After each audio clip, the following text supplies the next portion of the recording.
We're ready when you are, Mike. We're ready when you are. Hello, everyone, and welcome to Stories for the breaking news this week. I've actually done some work on the pod. I've actually pulled me weight. It's only took 11 months. This week is the lock-in episode, and you'll know for the past couple of weeks we've sort of mentioned a lot of football stuff and sort of Dave's had like football stories and whatnot. So I thought I'd bring on my two mates from uni, Tom and Daz, Bristol Rovers shirt and yellow respectively, and they basically just live, breathe and eat non-league football, and they've got years worth of tales from their travels. It looks like you've got them here on false pretenses, Mike.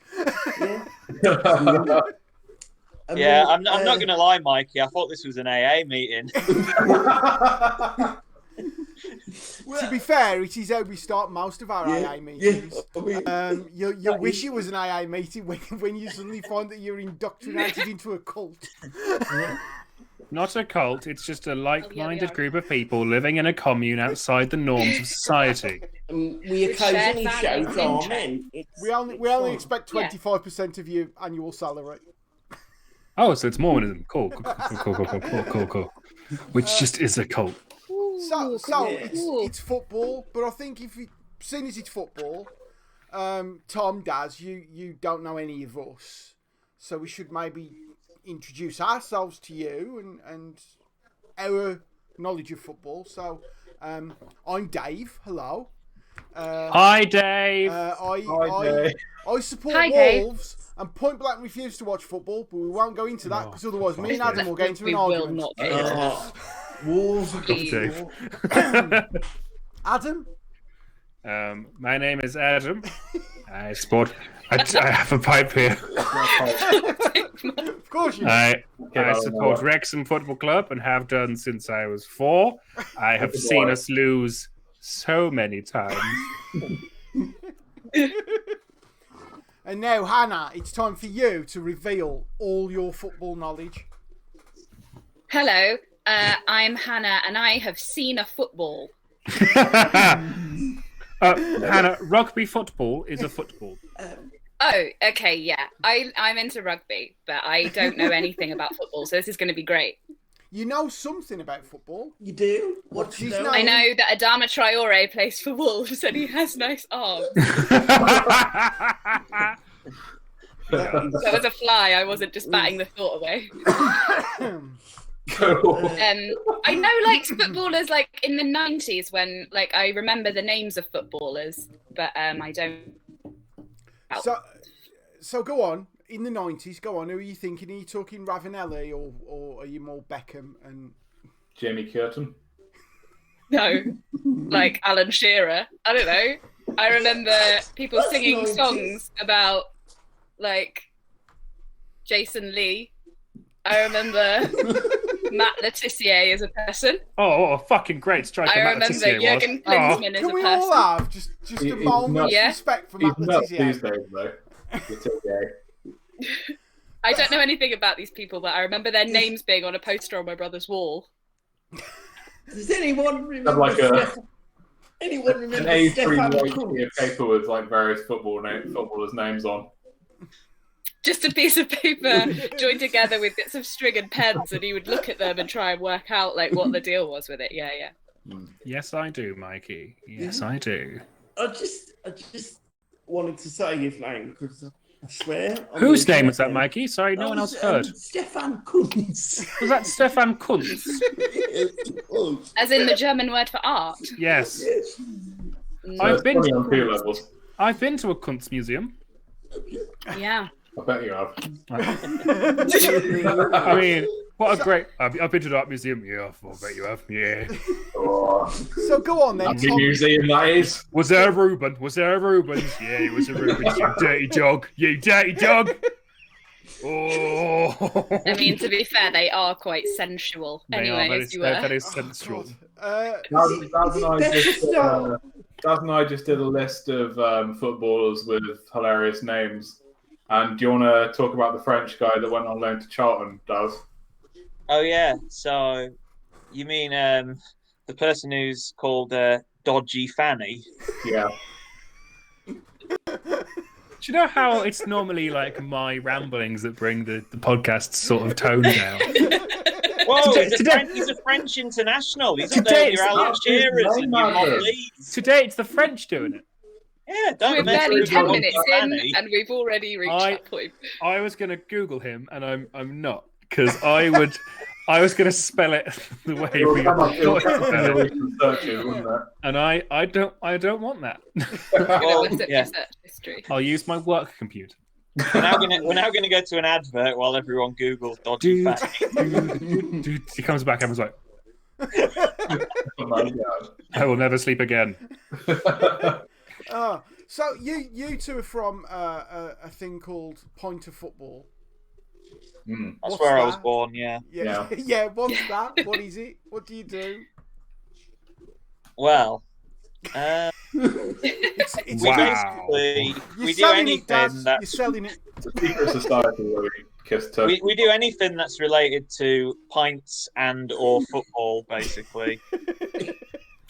Are you stuff. like the footballing podcast goodies? Just we'll do anything, anywhere, anytime. In a reference I'm really proud is from 1970. Well we hope done. we I hope to don't make it really know what the that goodies is. Yeah.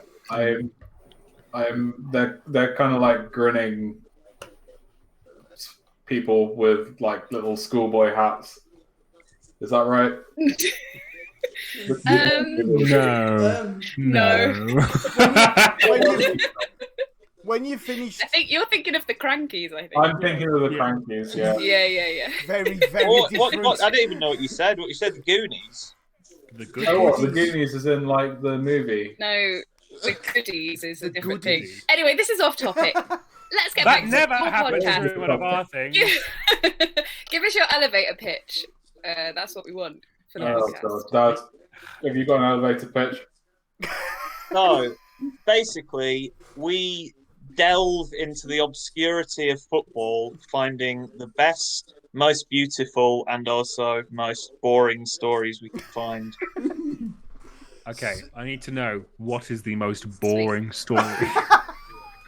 Because Yes, inquiring minds wish to know. this so like if it's so Okay. boring it's notable, that becomes no longer boring. So it's a rare sort of boring that remains boring.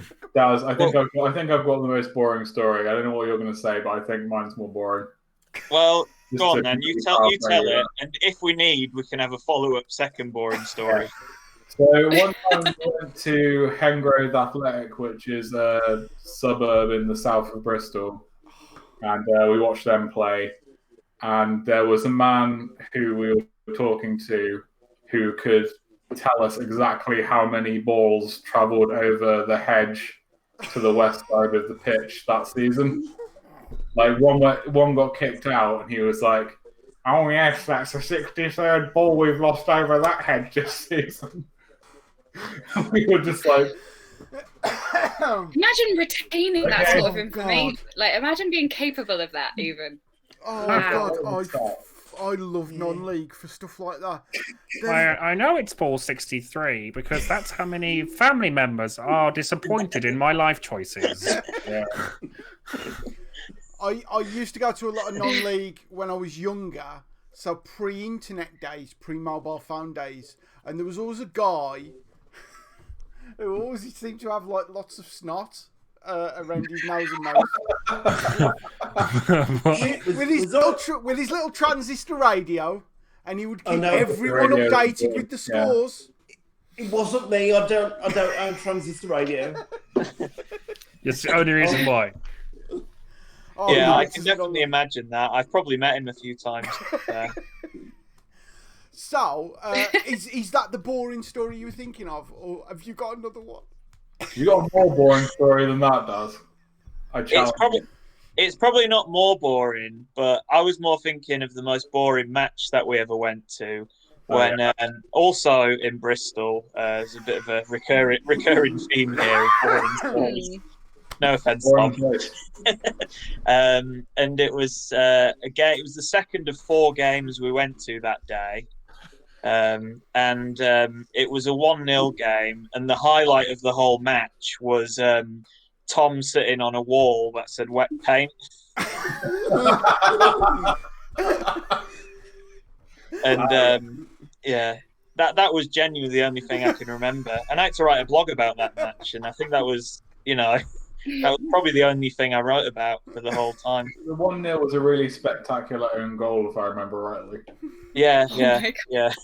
Okay, I want this described like John Motson would. So. I can't remember, man. It was so bad. I don't remember the goal. I do remember taking a picture of a piece of ground because someone. Do you remember this? Someone did quite a hard sort of sliding challenge, and we were just like, "Oh, a lot of ground's been moved there." That's probably the most action we've had so far. Wow! Yes. This is back when we both used to write blogs, and if you had a boring game, it was absolute torture because there was just nothing. You talk about a shed.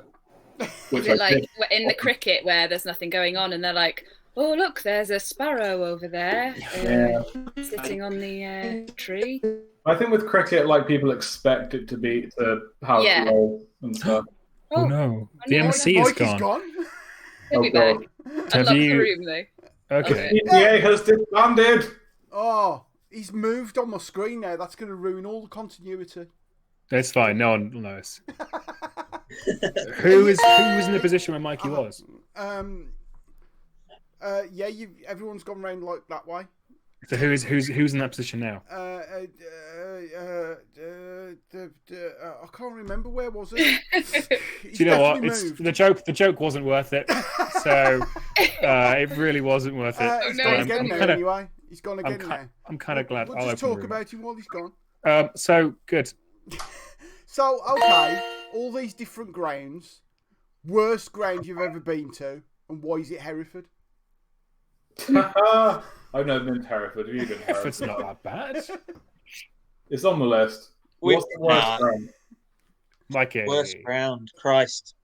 I'm going to have to look on my Excel sheet for this. Is there a spreadsheet? Because that's content I can get behind. Everyone's got a spreadsheet. Oh my god, yes. Okay, I'm fully in. Best half-time food. Kidderminster Harriers. Yeah. I will agree with that. You did also say that you like to eat non-league. So, which is the tastiest club? Definitely the Harriers. They do some extraordinary pies. I don't know if the guy that did it is still with us. I think I heard that he. Yeah. I don't know if they've replaced him. It will be hard to replace him though. I don't think they will. It's those sort of characters that keep the non-league game going. It's a shame because they really were legendary pies. Top pies. It was almost worth getting relegated to the conference just for that. Was it? Oh, the conference is great. If you're only there for one season, it's great. Sorry. Most people don't get to just be there for one season. It's fine. It's fine. The last people that did it before us were Gateshead. Shrewsbury. When that was. Well, Gateshead, I thought Gateshead were down for a couple of years, weren't they? I might be talking shite though. All I know is Wrexham have scored. It's 1-0 against Barnet. We've got 2 players called Saw Amy Winehouse on the tube once. She got off for Toy Barney. Mike. That's what I remember. Not my joke for the interest of. Don't try and pass it off to someone else now, Mike. Better. No, Mike. I did wonder why you shot off screen for a bit. Just got to Google something. Wait there. Google some jokes about Barnet and Amy Winehouse. Oh, it was some sick one-liners. In all honesty, he was looking up dodgy fanny. Please rephrase that. Never, Mike. Never. What's the Sorry for best? everyone who's just joined us. What's the best named player you've ever had the joy of seeing? What's his name? The guy that played for Stafford.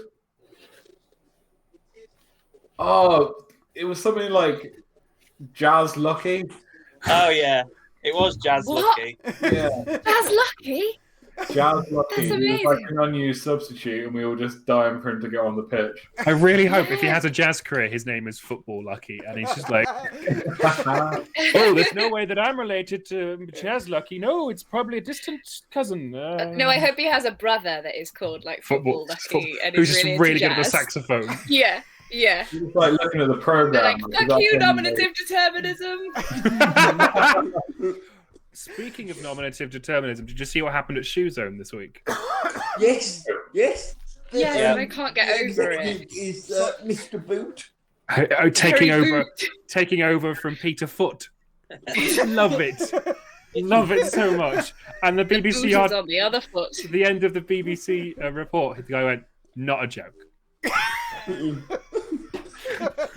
Check It the is. calendar, Oh my April 1st. Yeah, I did see that headline, and I was just Amazing. like, I'm not clicking on it because I'll probably get a virus if I click on the link. It can't be real. It can't be real. No way. is Yeah, that it real. must be clickbait. One time, me and my mum were watching the news, and I work at Southmead Hospital in Bristol, and she worked at Southmead Hospital. And I can't remember what the story was about, but they were interviewing a surgeon, and his name was Dr. Handslip. And that sounds so made up. Come on. but it's true. And I hope that nominative Oh determinism my god. didn't. Well, that is not what you want to hear, though, is it? Andy You're was- just going under. Yeah, and he was a Sunday League goalkeeper. Hey, don't you mock a Sunday League goalkeeper? It was aspiration of mine to be a Sunday League goalkeeper because you can drink before, during, and after the game. Yeah. And no one will notice. Goalkeeper, you've got to be at least 5 stone overweight and wear a cap. Yep. I could have qualified. On my list for one of these smoke rooms is Tales from Sunday League. I love non-league and I love Sunday League, and I'm gutted that it's all kind of stopped at the minute. But one of the things I love about non-league is the goals. So best goal that you've ever seen, because you see some spectacular goals in non-league because they're so shit.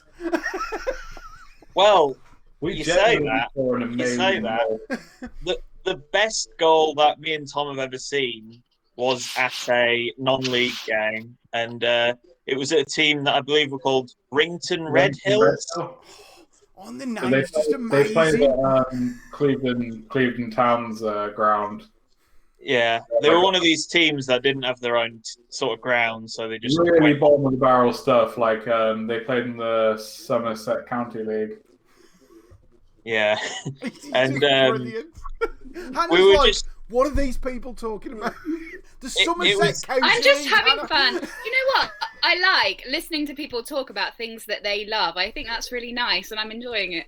Well, Thank it you. was the end of, I think it was the end of the bank holiday weekend, so we'd already had our fair share of football and other things, food and beer mainly.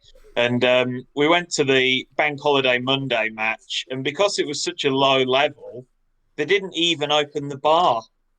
And you know, What? we've travelled for this. I know. There's Yeah. a bar. I know there's a bar. Surely And, that's not part of the whole experience. Well, yeah, exactly. Certainly is I for mean, there's certain areas of the world where you wouldn't even consider it ticking off your groundhop list if it didn't have a bar. But anyway, we were at Make this an extra game. column on the. We couldn't get a beer. Had a tea or a coffee or some of whatever other people drink. I don't know. And then about 20 minutes in, we were stood behind the goal, and from about 30 yards out, this guy just does a bicycle kick and it flies in. I couldn't believe it. You couldn't believe it. You just, you know. No one ever recorded it or anything. Well, that's the good thing. That is the best thing about football at that level. I mean, a lot of grounds and non-league clubs do record their games now, but certainly at that level, you know, there was no one that probably had the capabilities of a camera. So it's probably one of the best goals I've ever seen in like live. I've seen it really that was. in telly, but not live.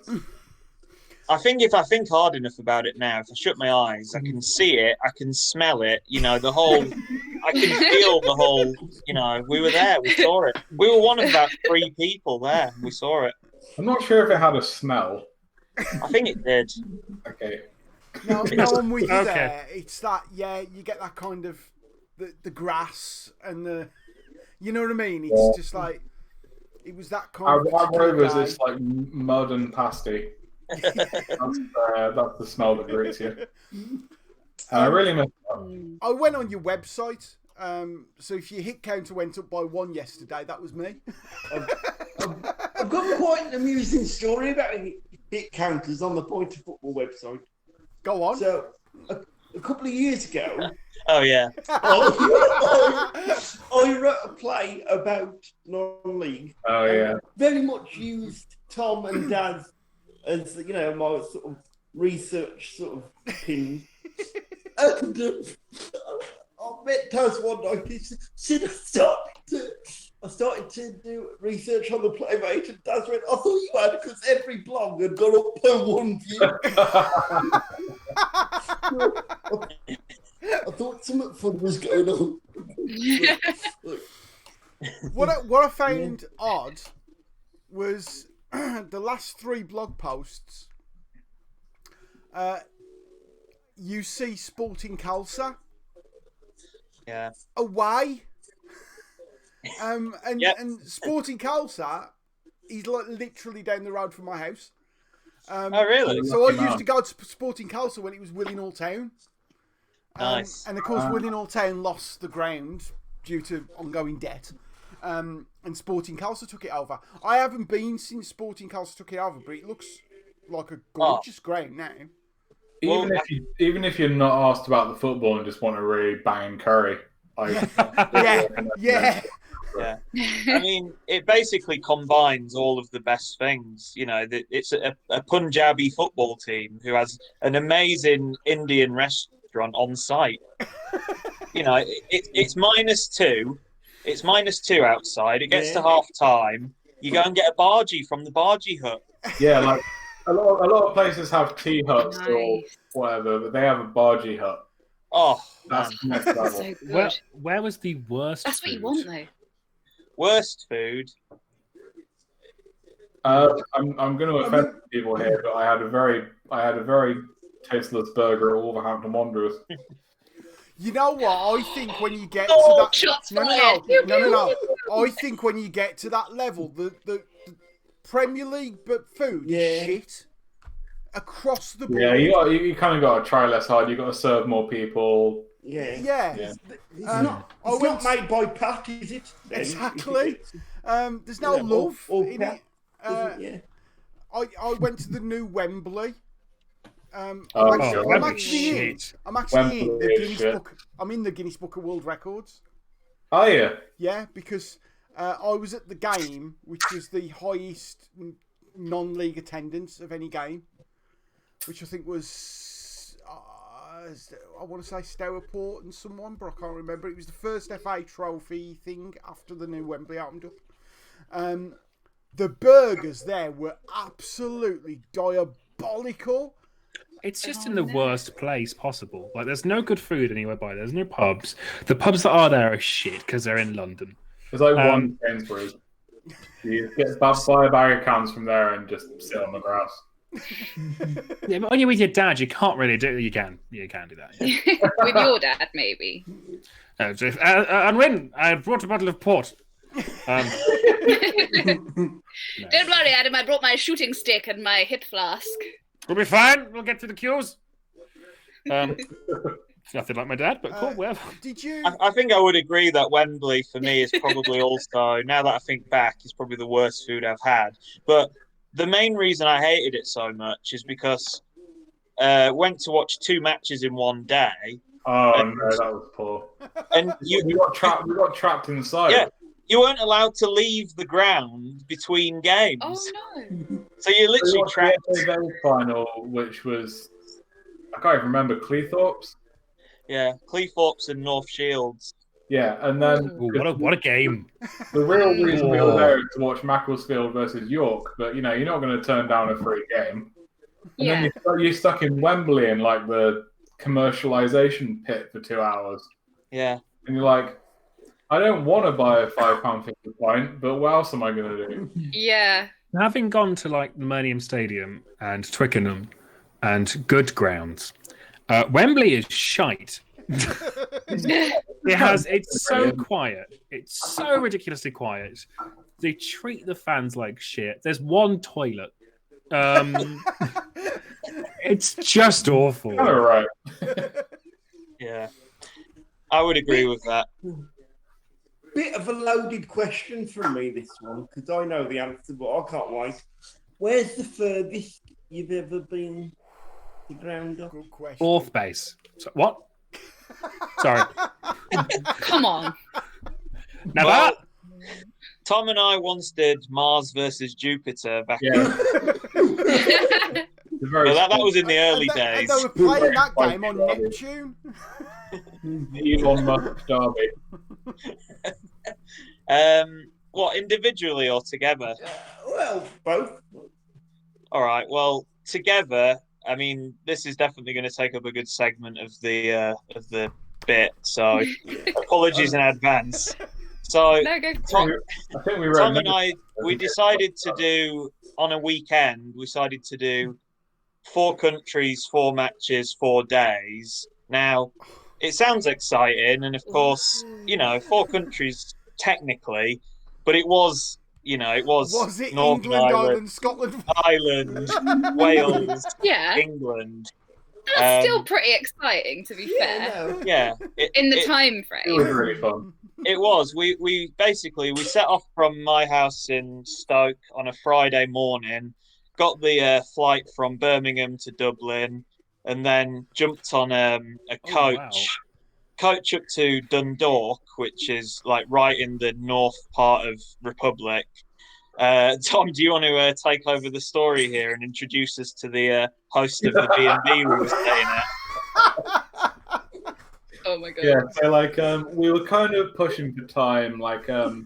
Dundalk are one of the most successful clubs in the Republic of Ireland, despite being in kind of a, not one of the main towns you would think of when you think about Ireland. So we were staying in this B&B place owned by a guy called Lenny, and the whole time that we were sort of, in contact with him before, he was like, "Oh yes, I'll pick you up from. I'll pick you. Oh fuck, lost my mouse. Where's Lenny from?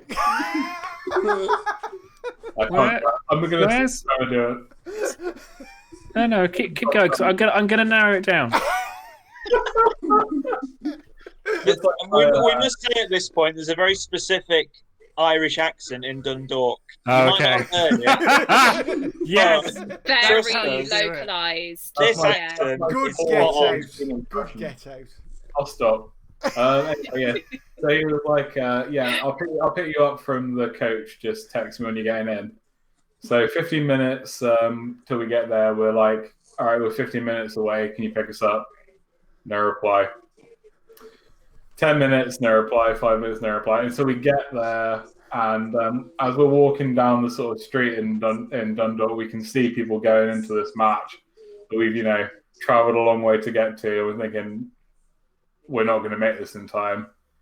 And we get to his door and knock on it. And he goes, "Lads, you should have called me. I would have picked you up." We literally tried him about 20 times. He didn't pick Oh up. my god. He didn't pick up. For a long time, we had a really good streak of doing really logistically complicated things, and it going off without a hitch. You seem to have chosen 4 clubs that are as far away from each other as possible. Well, Couldn't you have gone like North Wales, Yeah, like Cumbria? Holyhead, and then Yeah, get North- the ferry yeah, and like- do like- Yeah, like South Scotland, North England, Holyhead, ferry across. Yeah, go like Jedburgh and then like just over the border. Like No. The League of Ireland only really plays on a Friday night, weirdly. Yeah, that's true. Right. So start And there. also the attraction for Dundalk is that they just won the league. This was just like a celebration game. Like they'd already won. Yeah. This is basically a big party. So we got there, we dumped our bags, and Lenny was like, "Well, I'll take you to the game at least." And then we got in his car, and he was like, "So what teams do you guys support?" And Daz was like, "Well, I support Macclesfield Town." And he was like, "Yeah, I've heard of Macclesfield. Yeah, that's cool. I expect that. What about you, Tom?" And I was like, "Bristol Rovers." Nothing. silence for the rest of the journey. Oh God! I don't know what this man from provincial Republic of Ireland has against. He really took against him. Yeah. Just didn't like it. Didn't like that at all. Didn't like it. He also didn't like the fact that Yeah. we were two, mid-20s blokes who were sharing a room. Clearly wrong uns. It No. didn't compute to him until he welcomed us back after we'd been on the piss all night, and then he was like, "Okay, I'll just see you to your room." And then he was suddenly like, "Got the one." Well, one of them's going to be sleeping in the bed. What about the other?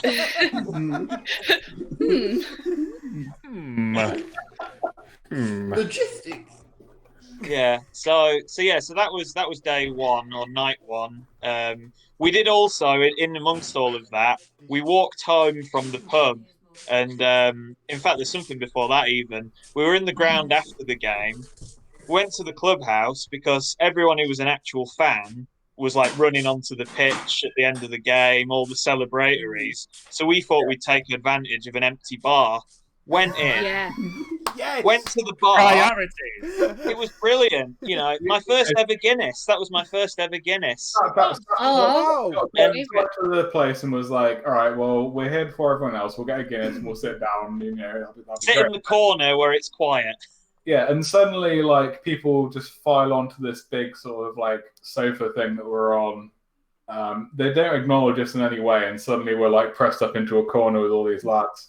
And they just, they fucking break out the champagne and just pass it around, and we're all just like, Oh. it was great. So nice. They insisted we had some. From a company called Drinks Incorporated. That's clearly a front for an evil villain. What should we call the front company? I don't know. Limited? No. You see, I think Drinks. that having being able to meet these different fans and also having the fans mingling, I think just gives the ground some. I understand why you couldn't do it in the Premier League, but I was in Wales and the Six Nations was on, and I was there with my mate Steve, who's an Ireland fan, in an Ireland top in the middle of Wales when the Six Nations on, and Ireland beat Wales. But the banter in the bar was amazing. But then, half time, these women who were sitting on this table behind us, from somewhere, just pull out one of these big cooler boxes, take the lid off, and it is full of food. And they're just handing the food around the pub. And you're like, That's the Welsh. yes, that's what you want. And that, See, that's it. Yeah, that's what It's my culture. Walking into another country, staggering into the ground. Yeah. That's proper sport, that is. When Yeah. you get to that level, where the rivals can all sit and have a pint at the end, that's proper. Yeah, I mean, proper. just fucking watch rugby, mate. yeah. It doesn't scare me because I went on. Because I support Leicester Tigers. I watched them in a European game on the Friday night. Then got the train back to, because I'm from Shropshire, got the train back to Telford, and then my dad met me on the train and got the train over to Wrexham. And I went from mingling with these Racing fans and having a huge nice banter and chat and everyone getting hammered in the stadium, through to being practically shuffled into the racecourse, stay 35 meters away from the opposition fans. Yeah. There's only 12 of them, but they're from Yeovil, so you don't know what they're going to do.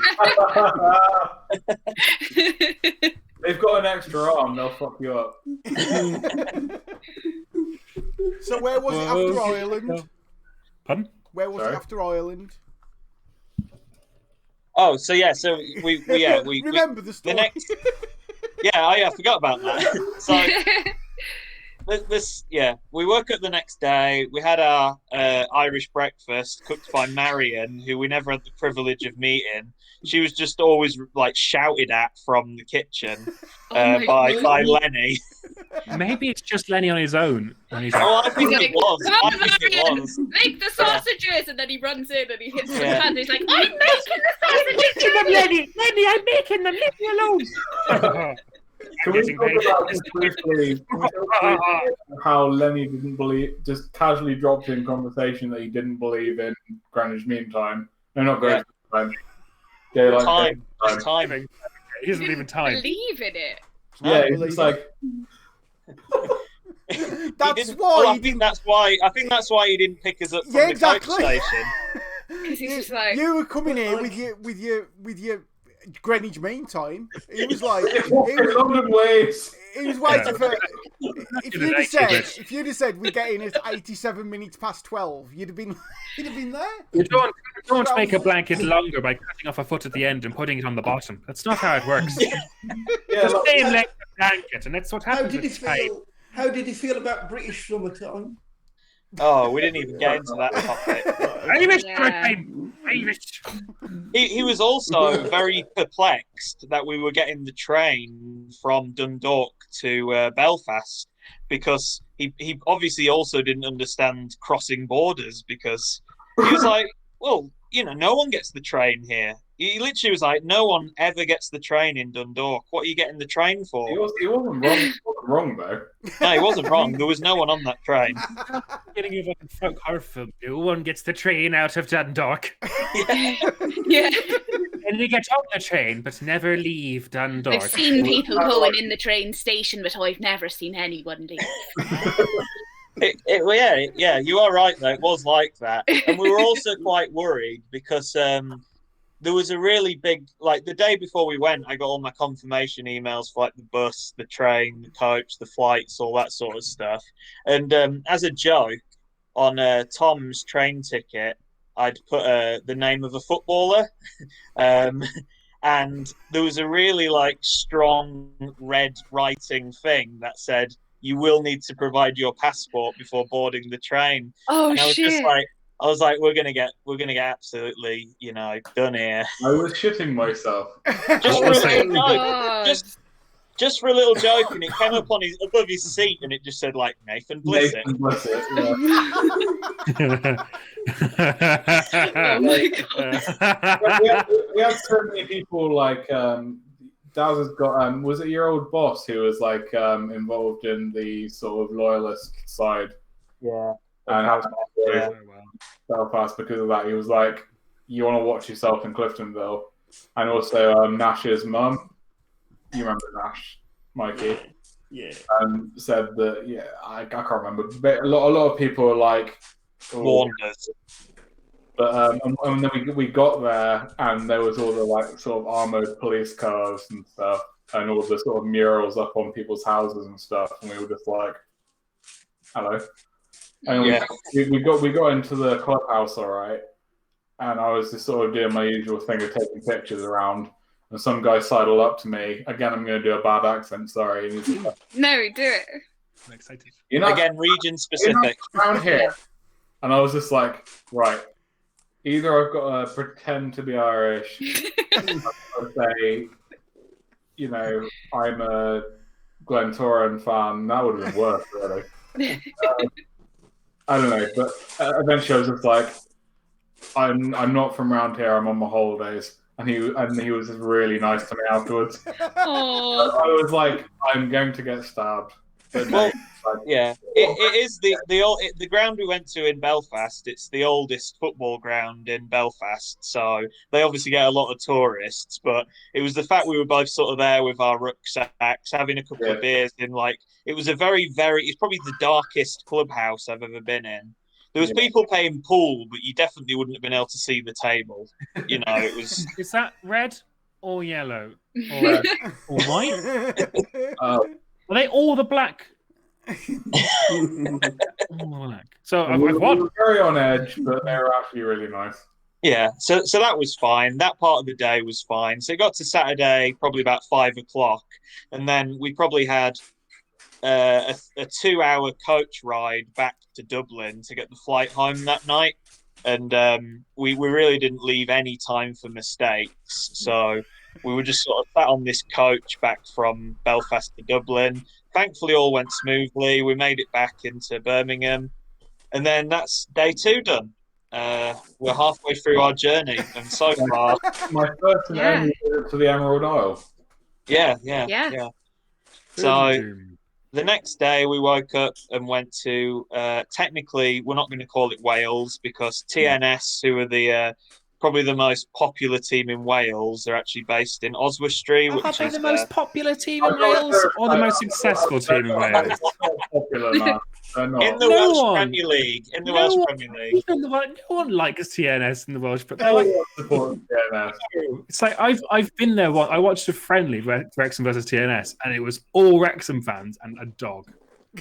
Yeah, well, And the dog had a little yeah. TNS scarf on, and clearly they What? won. But What does it stand for? What does TNS stand Total for? Network Systems. Solutions. Oh, Solutions, yeah.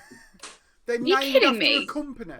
That's I mean, the there's- name there's- of a football team. These There's- are New there's- Saints. Yeah, it's the New Saints, but it's not. You might It's, as well always have DFS. DFS United, I definitely go watch. But also, they come on the pitch. Yeah, There'd only be but 10 players. They'd be like, the 11th that's- players coming in a week. That, On DFS, would, Sunday. DFS would be so fucking silly. So fucking no. Well, Oh, this, oh shit! I am so bad. Oh, damn. I was there going. Why are they just silly? Silly. I was like, but that's SFS, not Silly. DFS. Silly. Oh, so what we've learned here is So that we're fucking dumb. So yeah. Mikey, you're a published poet. You deserve better than that. you deserve a better Yeah, audience Mikey. than us, Mikey. Yeah, you deserved. That was fun. That was fun. Well, maybe hold off on abbreviations for the rest of the night. But yeah, Tom's Wales. left. Tom's had enough. He's gone. Wales had Total Network Solutions and Airbus UK at the same time at one point, and they also had a steel company as well. Yeah. It's very like if you look back through the history of like 1930s football teams, they were all called like, you know, insert Northern Village Steelworks FC. So Right. yeah, Even teams down in like Cornwall, all of them were like insert Northern Village Steelworks FC. Yeah. yeah. There was a team from Willinghall called the Willinghall Early Closers. Because That's pretty good. That's a good name. Yeah, Willinghall used to close early on a Thursday afternoon or something. So Oh. back in the 70s, you lot probably don't remember this, but town centres used to close for one afternoon in the week. Serious? We still have early closing in Colville on a Wednesday. Yeah. And this team called themselves Willinghall Early Closers because it was all the guys who worked in the different shops who shut early. That's when they tried. I thought they were just being cocky, and you were like, "Oh, we're 4-0 up by half time." You know, we don't need the second half. Close No, do you know deal. what? I don't think we need all our players on, to be honest. Yeah. I mean, we're 7-0 up. There's 25 minutes to go. We're gonna just sod off for a bit. Yeah. Oh, he's back. Sorry. Don't worry, we did. Not just good take enough the time for you. and Wait for you. The dog was chucking up again. Oh, Nice. God. What was he? What Oh, pie is he eating? no. What's The why? puppy. Yeah, it's not. German shepherds have very sensitive bellies, and I feed her too many nuggets. Oh no!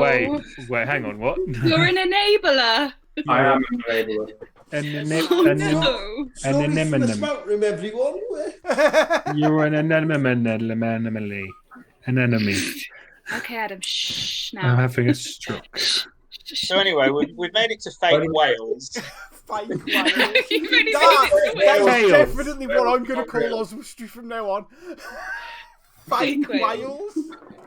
I'm sorry if we've already covered this, but I know the New Saints have some fans because we went to go watch Connor's Key Nomads, and there was a couple of TNS away fans, or at least people in their raincoats. Might have been the coaches.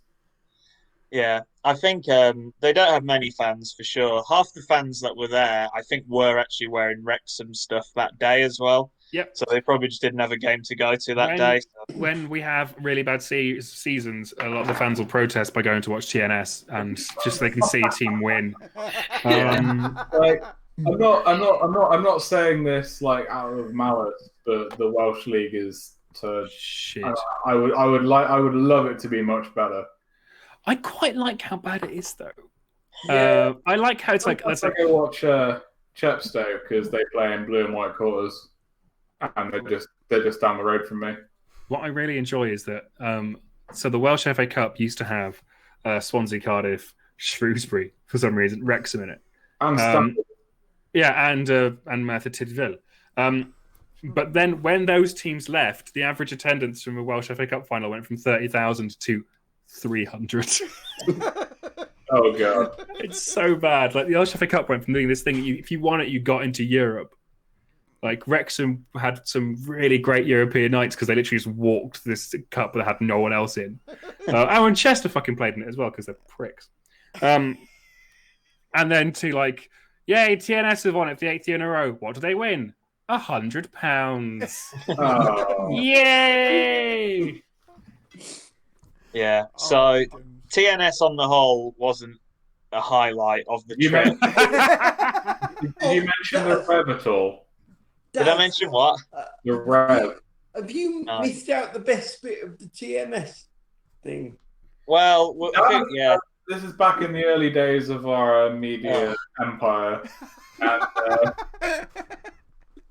Daz had secured an interview with, I'm not sure what his position was at the New Saints of Orrery in impronounceably long Welsh town.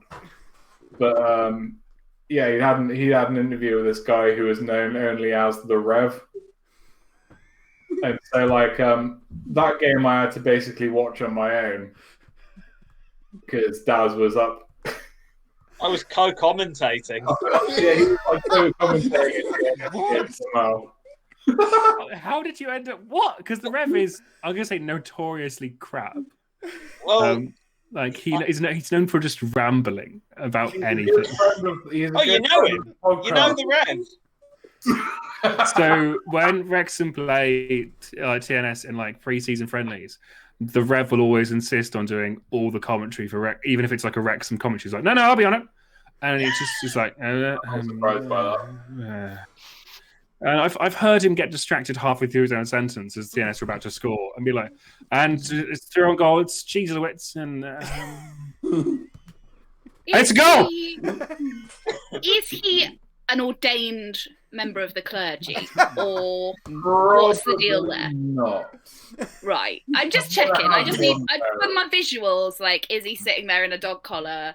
I just needed to know that. It's a bit like the drummer from Avenged Sevenfold. That kind of arrangement. What, so he dies of a cocaine overdose? I didn't know he died. He died yonks ago after the 5th album. Have you just I outed? have not kept up with Avenged Have you just Sevenfold. outed TNS's commentator as a coke addict? Yeah. He is. Allegedly. That's his dog collar is made of pure cocaine. It's Daz went to this. Allegedly. If the Rev's watching, he's not saying that, by the way. It's a joke. It's a joke. You're not. It's a different Rev. As far as we know. He is. But Daz went to the commentary box in a white and green scarf that he got from Welton Rovers, which are a team in Somerset. And Rev was like, "Oh yeah, I see that you've worn a New Saints scarf for this match." And Daz was like, "Actually, it's a Welton Rovers scarf." Oh. And you're given such an easy in. And he was like, "Oh, okay. And how did they do last time? How are they doing?" And Dad was like, "Well, The only time I've seen them, they got relegated. Ah! The most awkward commentary I've ever seen. Wait, was that going out live? Yes. Oh, Jesus Christ, that's amazing. Better than that, there's a YouTube clip. Oh, get the link. We'll put it in the... Yes, get the link. Send us a link, we'll put it in the chat. Oh, awesome. Yeah. Was that the last one? Now there's more, isn't there? There's another one. Oh yeah. We're only, we're at the very most. At the very most, we're 75% of the way through. Did you know their clubhouse was like a children's soft play area? Oh yeah. Did you mention that while I was on the book? No, we didn't actually talk about anything to do with this while we were.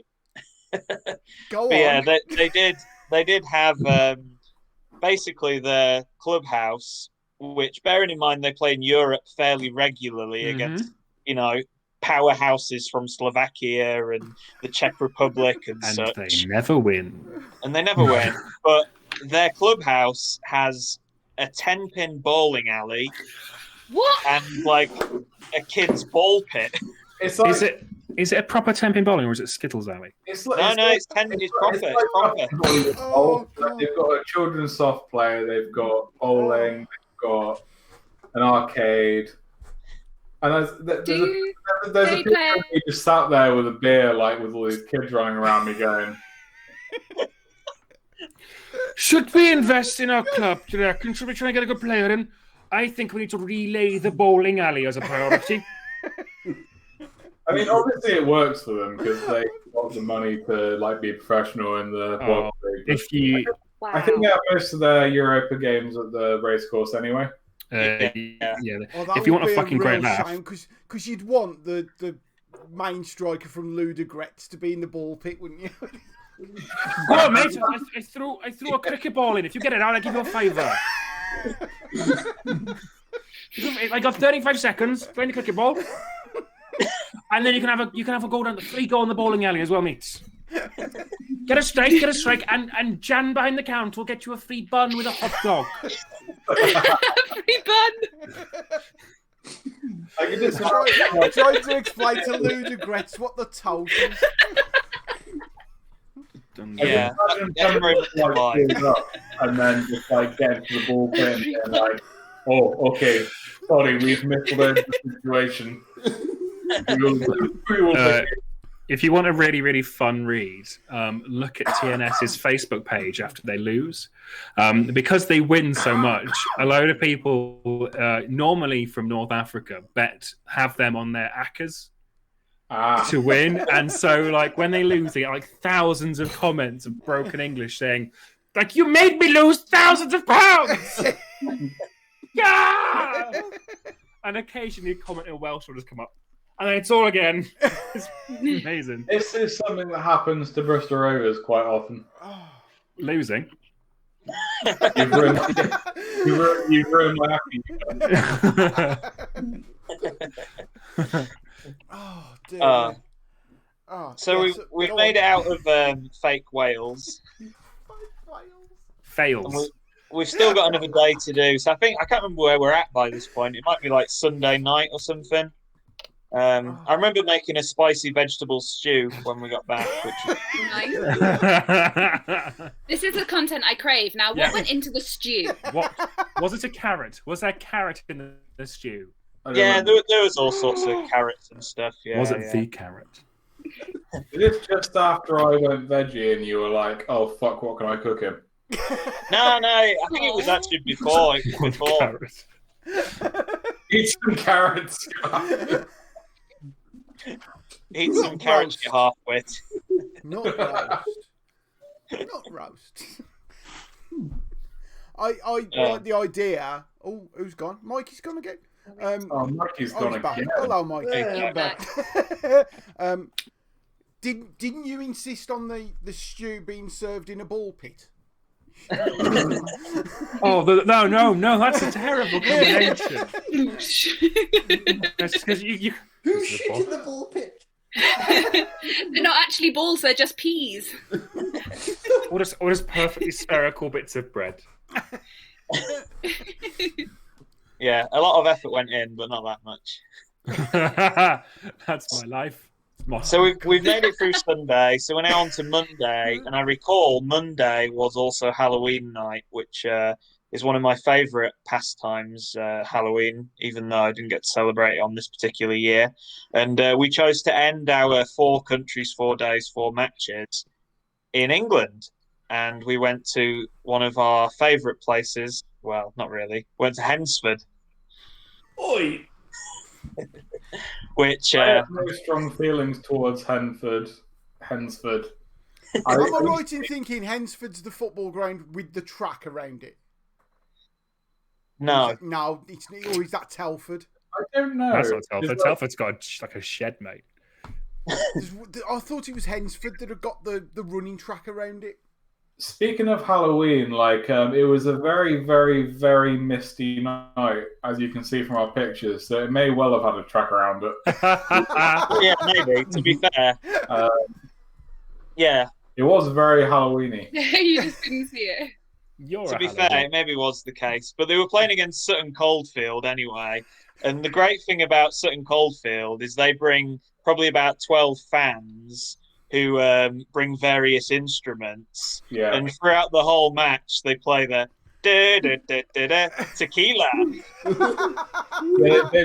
They've got like a brass section. Yeah.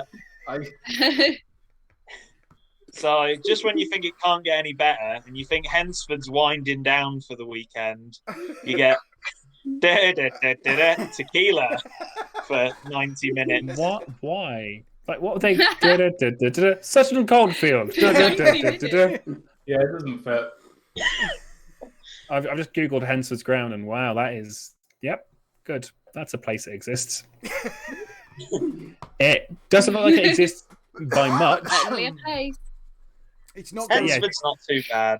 It's definitely a place It's not the worst. exists. It's not the worst ground we've been to. What is? God, no, definitely What's the not. worst ground we've been to? Yeah. Probably TNS, to be honest. Yeah, TNS is shit.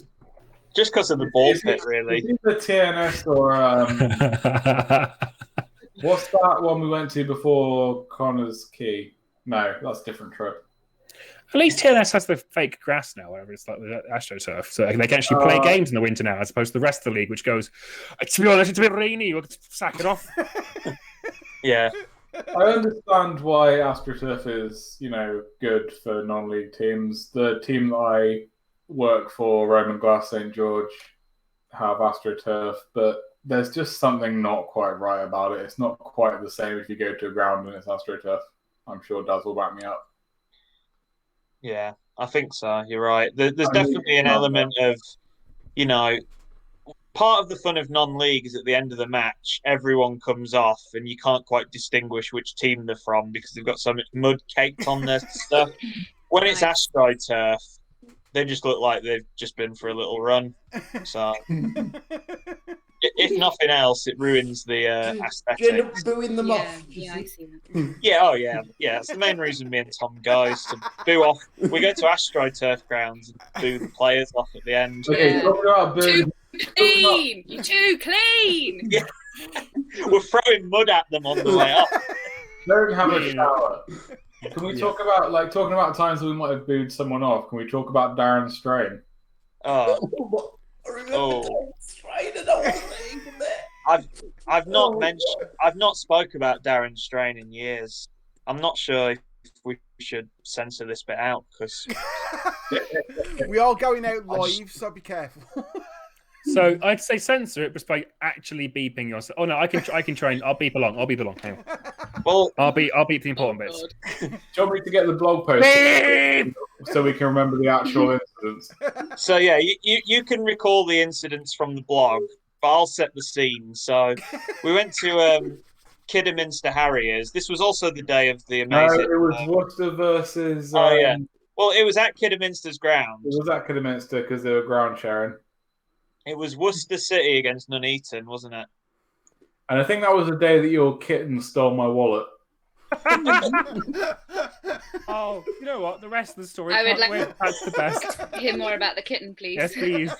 How did that happen? Is there a shot on this? Can I post the picture? Oh God. Yes. We were in a real rush to get there, and obviously Kidderminster from Stoke is a good sort of hour and a half, really. And we were in such a rush to set off, and we were driving in separate cars because Tom was heading back to Bristol. And of course, 10 minutes before we needed to leave, Tom's like, "Where's my wallet? Where's my wallet?" And Classic it turned out the cat had basically like shoved it under the sofa. What's the cat's name? Oscar. Oscar, you Aw. thieving shit. Can you guys see my screen? Yeah, we could see your screen. There he is. Oh yeah, there's the cat. Oh, Oh, so weenie. look at the Yeah. kitty. And evil. He's a chunk now. He's an absolute monster now, yeah. Oh. So yeah. Whilst Tom's setting the scene, you're still screen sharing, Tom. I don't think we can read that. Sorry. Hey. Just gone. He's Oh, gone he's gone. now. He's, Oh no! Yeah. Just You don't want He's to offended. see my cat. he's Right, easily I'll go. offended, is Tom. Unlock the room. So anyway, we've made it to wherever we gone, Kidderminster, and we were just expecting a normal game of football, but within the first 5 minutes, Darren Strain, the referee, became the instant villain of the piece. And Oh no! never, ever, as a neutral, have I genuinely hated somebody as much as Darren Strain. the referee. Like, So he's you're a the neutral. ref. You're a neutral. It really doesn't care. You know, it doesn't Sorry. matter who wins. It really doesn't matter who wins in a neutral game. We quite, we pride ourselves on basically observing the audience or the crowd or whatever you want to call them, and basically going, they're getting annoyed about that. Oh yeah, imagine caring this much about this team. But when Darren Strain was there, you found the blog yet, Tom? Because I'm putting a lot of Yeah, filler I in. have. I'm just trying to get to the point where I talk about. Here we go. You're saying the same anger of So, Ray one of the bloody questions Purchase. I was going to Yeah. ask you is, have you seen a ref as bad as Mike Dean? Yeah, Darren Strain. 10 times worse. I tell you now. I'm fuming just thinking about him. So what game was this? Was it Worcester versus Nuneaton?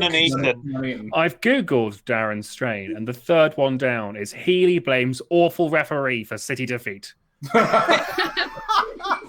You see? Can I read ad verbatim from my blog? Yes. Yes. Right.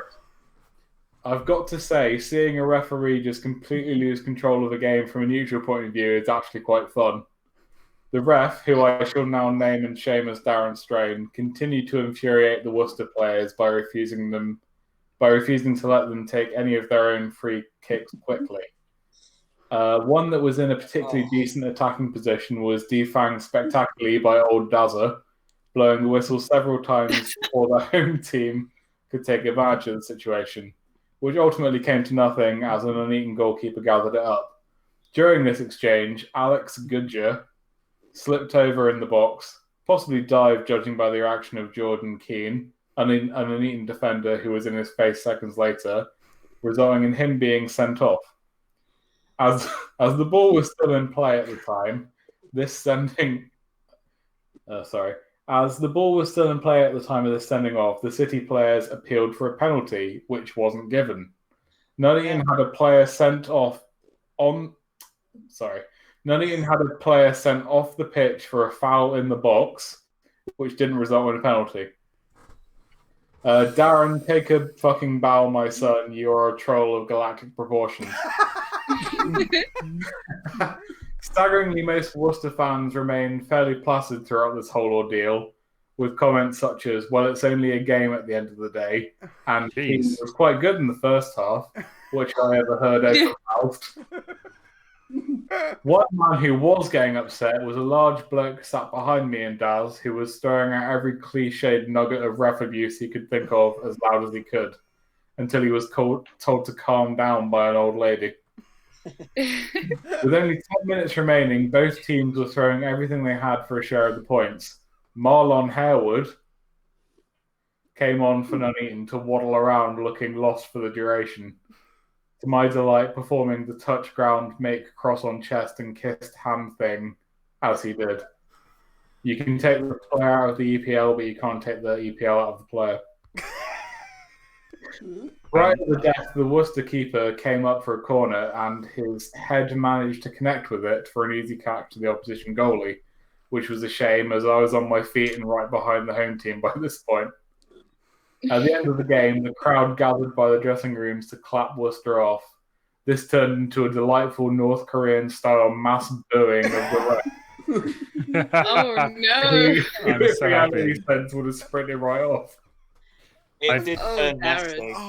nasty. The next news story about Darren is police probe Sporting Calcer FA Cup violence.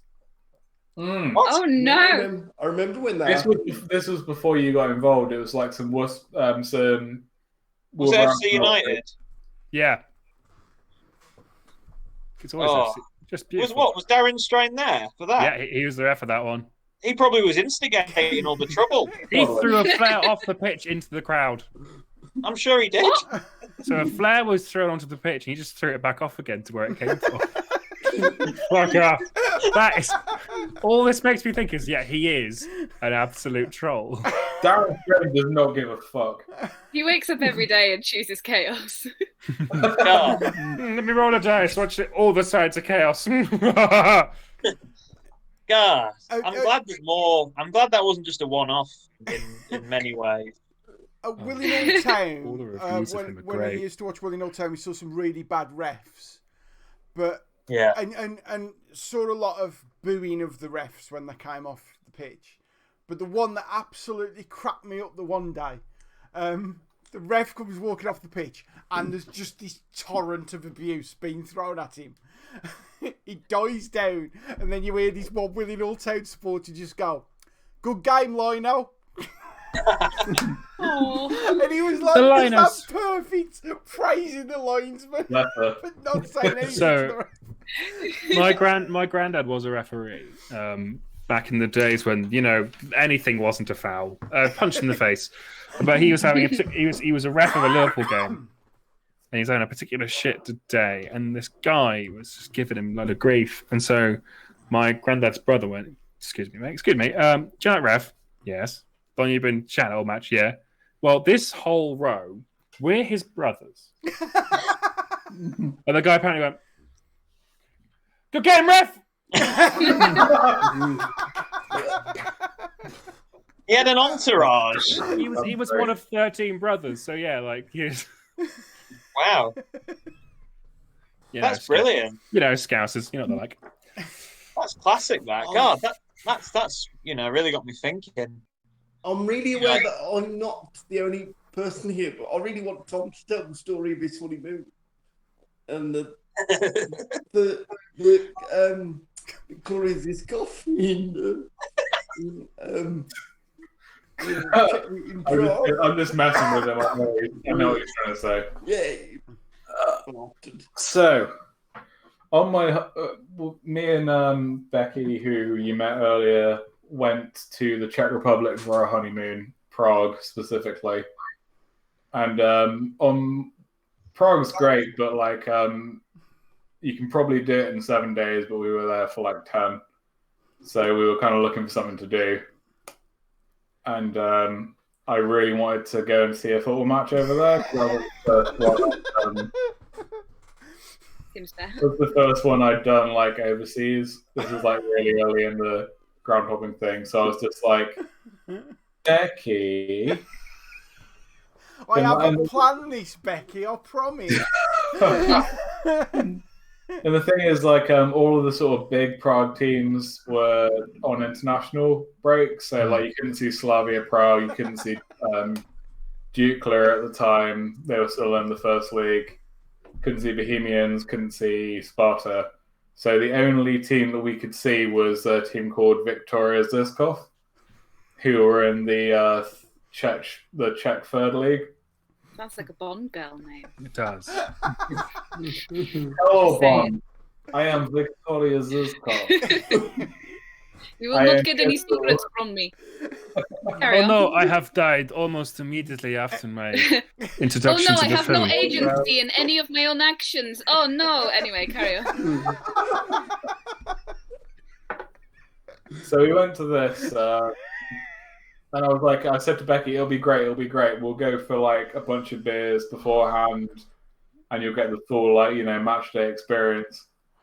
And so I think what Mikey really wants me to talk about, because bless him, he wrote a play based on me. I put this in the play verbatim. Yeah.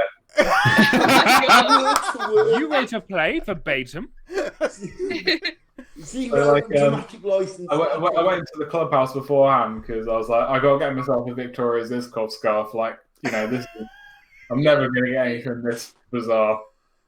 And obviously, the Victoria Zizkov clubhouse or whatever wasn't expecting anyone to come in because there was just this quite weighty old man, just with a full cucumber, just gnawing it like a corn on the cob.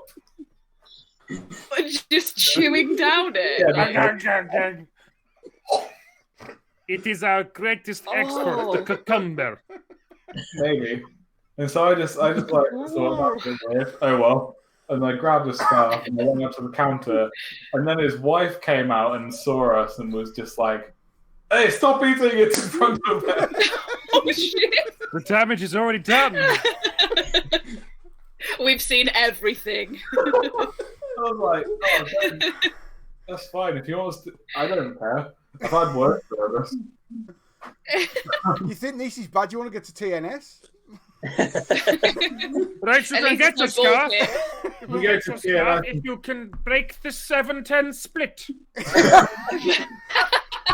If you go to TNS, if you walk up to the bar at TNS and tell them that you're not bowling, then they treat you like shit. What are you here for? Foot what? Are we a football team? Oh shit! Hello. Apparently we are. Okay. Welcome. That reminds me. Once went to a game with just me and my dad at Bilston down the road. After the game, we've let out the disabled entrance, which is basically just a gate. And the guy from the club came out of the clubhouse and I said, "It's a good game that was, wasn't it? Good win." He said, "I don't know, I hadn't watched it." I said, "What were you doing then?" He said, "I was playing pool." I say that. Well, I got from when I used to work in a horrible corporate sales job. The company owned a box at Villa Park, and I'm not a Villa fan, and I genuinely loathe them. Don't know why, just do. And so when 3 of the people in the team were Villa fans, and so I was like, I'll go. What's that? There's a meal and drinks. Fuck yeah. You gonna come out and watch the game, Adam? No. There's a bar here that I'm not paying for, and you're watching them play fucking, I don't know, Bradford or some shit, whatever, I don't care. It was great, because the Villa fan was demanded a rundown of what was the game and the commentary because they couldn't watch it. So I was like, this is great, this is amazing, you would love this. I'm on pint 3, it's going down really soft. Lovely. It's a lovely Dutch. It's beautiful. He was fucking angry at me. There are 4 types of sandwiches here. I'm working my way through the 3rd now. It's egg mayo. Well, I was like 57th minute tequila. just giving him a proper run. Oh, I've never seen a man be both really sort of semi-proud and angry at the same time. It's a fine blend. Apart from maybe my dad just at me always. This is like when we went to watch Connor's Key Nomads, and it was the windiest game. You couldn't actually play. They beat TNS and eventually won the league just because it was so windy. It was absurd. A goalkeeper would do a goal kick and it would just end up as a corner to the opposing team. Yeah. It should have been called off. Really should have. And we went into the sort of clubhouse at Connor's Key, and it's on a I'm not sure what university it is, but it's on a university campus. And it took us a long time to find the bar, but it was a long way away. And we got there, got a pint, and then we realised that the game was being played on BBC Wales or whatever. And we were like, should we go back out? Is it watching it on telly? Yeah. That was very much a case of we could stay inside this nice bar, have a pint, and watch the game, which is dreadful, or go back out into the wind. I think we went out for the final whistle just so we could be like, oh yeah, great game. Yeah. Oh, Those people, they look warm. Burn the Follow them quickly. That's like turning up for one session of the group project and then taking all the credit for the work. Yeah. I did feel like a fraud. we touched on this earlier, but the one thing I'd really like to know: what's the best or worst fight that you've seen on your journey? Because you've got to have seen some. I'm gonna say either the Nuneaton fans at Redditch or the Port Vale fans at Rovers. Oh, I'm gonna say the Port Vale fans because that involved Daz and was funny. yeah, that wasn't. Daz? When you say involved, Right. So I have been to Port Vale's ground as an away fan at least 3 times supporting Macclesfield. I've turned up early. I've gone in the Port Vale clubhouse in my Macclesfield top, had a pint, no problems.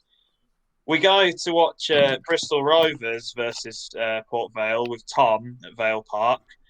And for some reason, there was just riots all day. And bearing in mind at this point, I'm a neutral, really couldn't care less. Walking down the street and just some angry bald man comes and kicks me in the shin, right? Kicks me in the shin, and I was wearing like Vans trainers that are particularly loose on the foot. Fell off the curb and like sliced my knee. And it was so bad that when I got to the ground, all like the St. John's nurses were like bandaging me up. And like I think everyone thought I was like one of like the ultras who'd been starting fights. yeah. So like we're in this like pub beforehand, and I was with about a quarter of an hour to go. Like, I'm going to get to the game because I actually want to see this. I'll see you in there. And Daz and Will were like going to finish their pints because they were neutrals. And then the next time I saw him, he's all bandaged up, and I was like, Well, I don't think about. I think it was all within about 10 minutes, wasn't it? Wasn't it like something weird? The competition, like a Checker Trade Trophy, where they have the... no, it was league. Yeah, we have seen Bristol in various terrible Vars Trophy tournament, but this was a league game, unfortunately.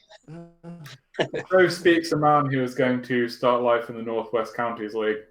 Hey, next season, my favourite away day will be Isle of Man FC. Cannot wait. Cannot wait. That is a ground hop. yeah, that's a good one. Yeah, better than Walsall away. Tell you that. Yeah, true enough. Anything is better than Walsall away, Dean Keats, you So sprig. you two have gone to multiple countries. How much money do you think you've spent, or is that like something you don't? Dave.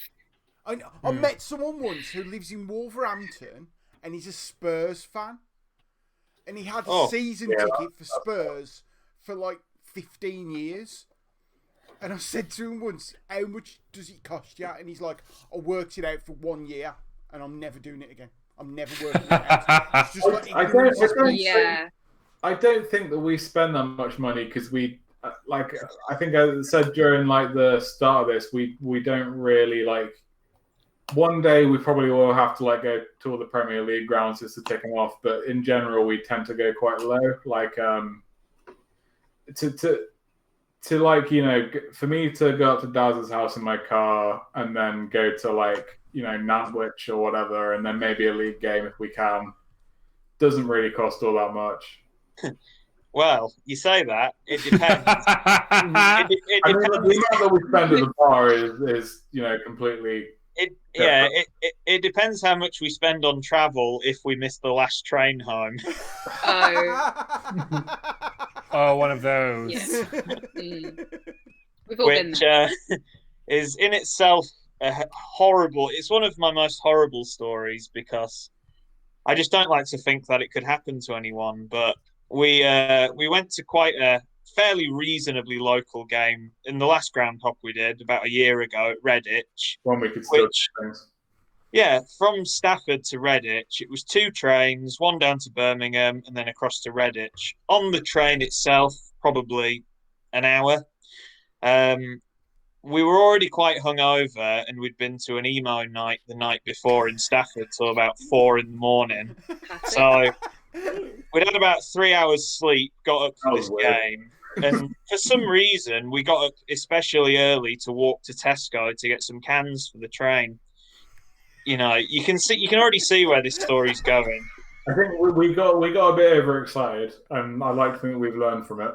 We must have learned from it. Anyway, we at this point we hadn't learned from it. We get to Redditch. We keep it sensible during the game. We go to the match. We have a few beers at the match, and at this point we're still fine because it's only 5 o'clock in the afternoon on a Saturday. There's at least 6 hours to get back to Stafford, and it's a 1-hour trip. The problem was, we ended up speaking to some really nice, Plymouth Argyle fans. Yeah. And then we, spent about 3 hours in Wetherspoons with them. That was the problem. There's 3 problems. That was the first problem. The first problem is we went to Spoons to have a pint and met these Plymouth fans. And we must have stayed there probably about 2.5 hours with them. The second problem, which is purely, I'm blaming this one on Tom. Yeah, is Tom bought a 4-pack of Oranjeboom for the train home, Right. which isn't a very high strength Jamaican lager. It's not good. It's not good stuff. No. And let me paint the picture of the train journey home. Here's Redditch. Here's Birmingham. Here's wherever's in the east. We basically had to get off here at Birmingham, and we proceeded to fall asleep on the train. And the train did this. How many times? Don't know.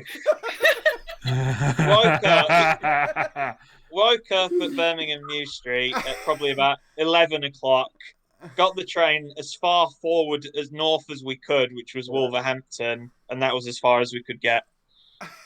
Oh my god! You should have not come Did your no one see you there and think, better give them a nudge? They've been backwards and forwards 3 times. They probably went, Apparently not. oh, bless, they need it. I like the fact that you walked out of They need Wolverhampton train station, hungover, really tired, and just went, "Damn you, My Chemical Romance!" Yes, you. We really couldn't blame them that day. The really sickening thing about that is that I remember waking up briefly and making eye contact with you and just going and watching you fall asleep. And yet I did nothing because I was like, I can't possibly be home yet. The only time that I've ever done that on the train, a woman shook me awake and went, "We're at Earlsfield," and I was like, "Yeah, okay, whatever. I've got half an hour. Shut up, stupid woman." Shut my eyes, opened them, and I was in Guildford, which is about an hour from where I lived, and it was 1 a.m. It was the last train, and I was like, "Oh no!" I'm glad the woman was right. I've done the opposite. In that I woke up one morning at 7:15. I had to get the 7:15 train to work. And I was like, fuck! Got ready, pegged it across to the train station, paid everything, ran, and got on the train, and then looked around and went, there is a lot less people here than normal. Oh no. And let me just check my phone. Yep, it's Sunday. Oh no!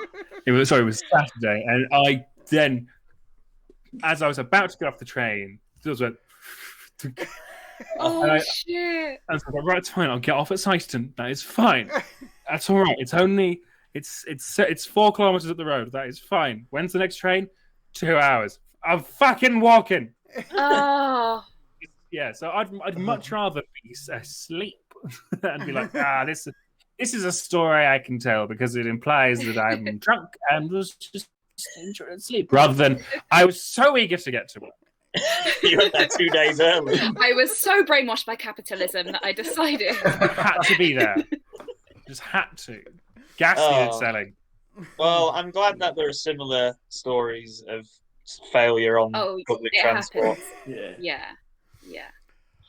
You know, we did manage to get from, you know, Northern Ireland to Birmingham on 4 different modes of transport within about 6 hours. So yeah, you know, we've had our heyday. We had our heyday.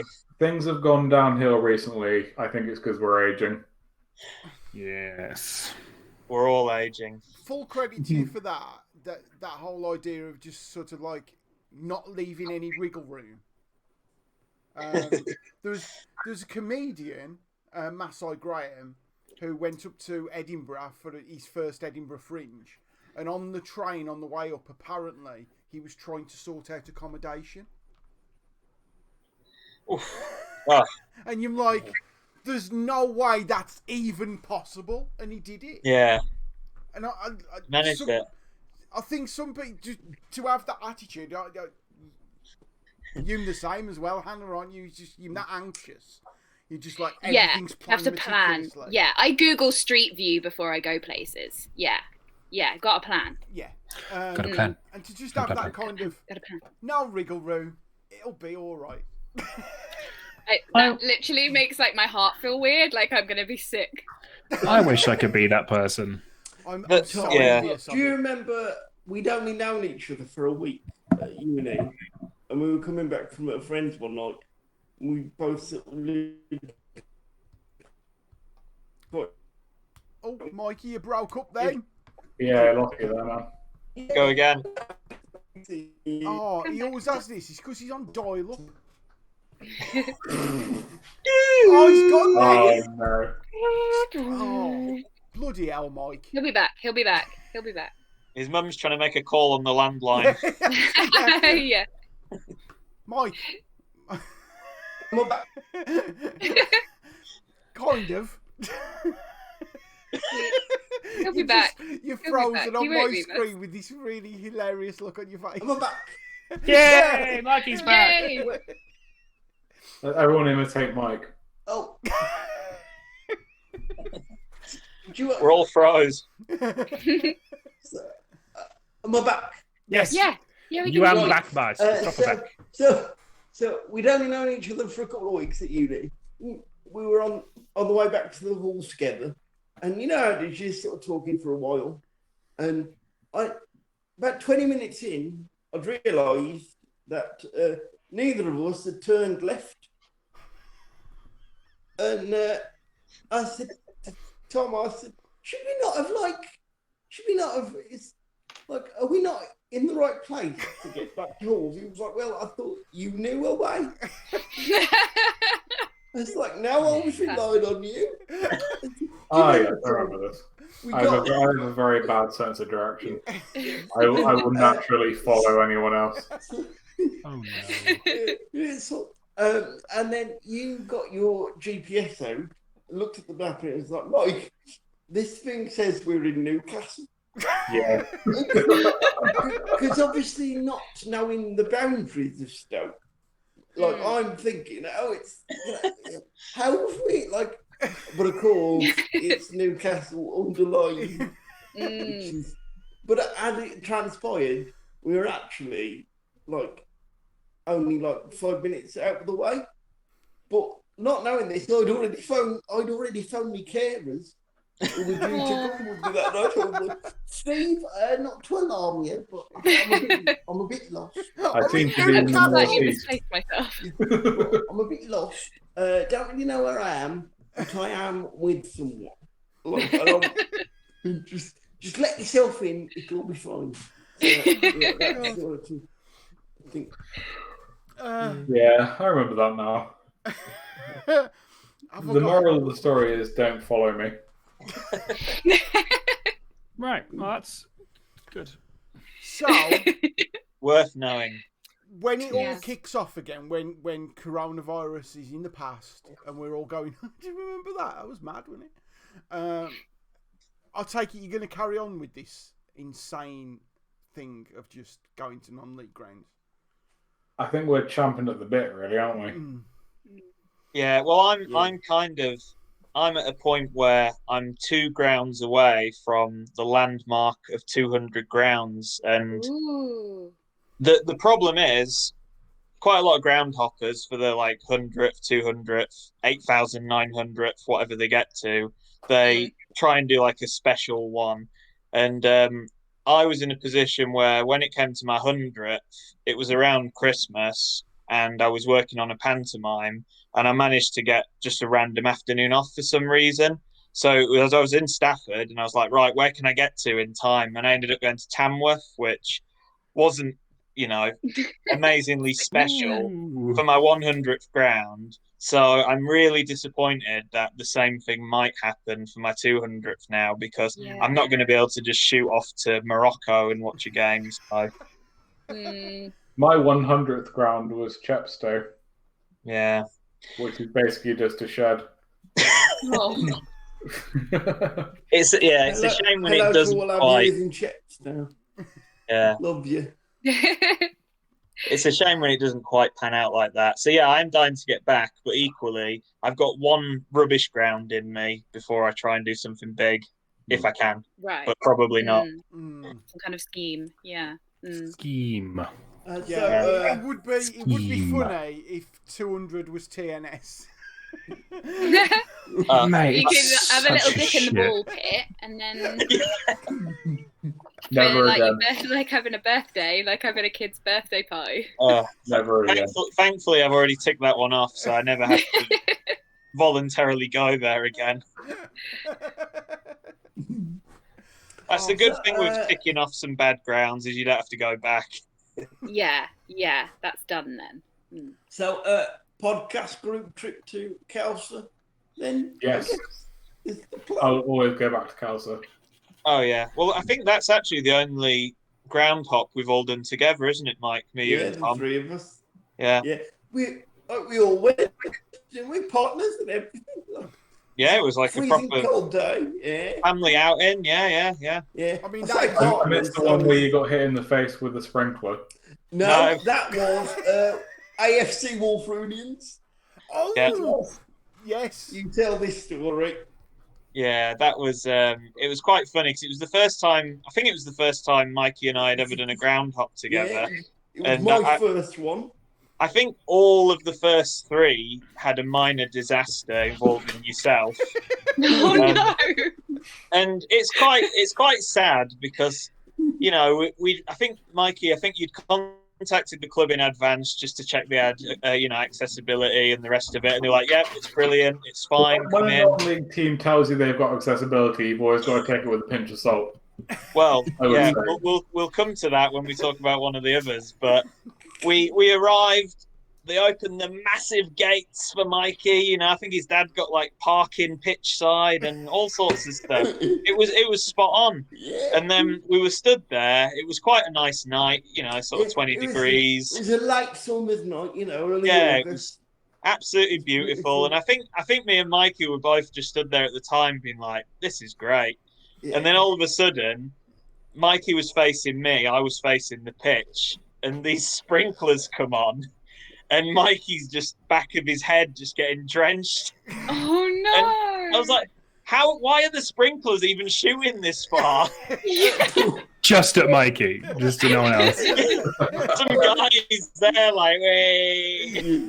But like everyone was laughing, so I assume they'd all gone, let's get the bloke in the wheelchair. Because why Oh wouldn't you? no! Yeah. 10 quid if you get So the bloke in can- the wheelchair, yeah. Yeah, so that was the first time we went. I think the following week we braved it again and we went to Rushall Olympic, which is That was the club in Warsaw. I was Yeah. telling you about earlier on with the media centre that was conservative upstairs. Immediate tent. yeah, it's a classic. They basically had just like sheds built on top of sheds for the media team, but they really didn't look like safe structures at all. But like the demountables that a school gets in a schools get. yeah, it was. Well, yeah, I mean, it was probably more like a game of Jenga with a shed on top. To be fair, it was horrendous. And again, we tried to pick quite a safe place. I think me and Mikey's dad were having a beer. We were stood in like the quietest part of the ground. And again, we were like, "This is fab. This is brilliant. There's no sprinklers. We're probably Nothing safe." can go wrong now. And then all of a sudden, the world's loudest tannoy announcement, which must have only been fit for Wembley. Good evening and welcome. And Mikey was like, "What?" Stood right next to it. And I was like, Mikey's never going to want to come on a groundhop again. And Mikey can now add deaf to his list of disabilities. Yeah. But surely enough, we did another ground hop at another Wolverhampton ground. Very, very I basic. can't remember where this one was. I think it was called like Wolverhampton Sporting or Wolverhampton Community or Wolverhampton and then a word to do with football. I think Wolverhampton Sporting is a club. Yeah. So we arrived and there was a tiny like cardboard ramp, which was basically just on frozen grass because it was January. And he got down the ramp, but getting back up, no, it wasn't happening. Just spinning. Couldn't get out. He's, you know, if I hadn't seen him in his kitchen now, I'd assume he's still there. It almost left for dead. Oh my god! Survival of the fittest. It's how it works. Yeah, exactly how. But Calcer, compared to all of that, was lovely. You know, there was. I don't recall Nothing any bad incidents.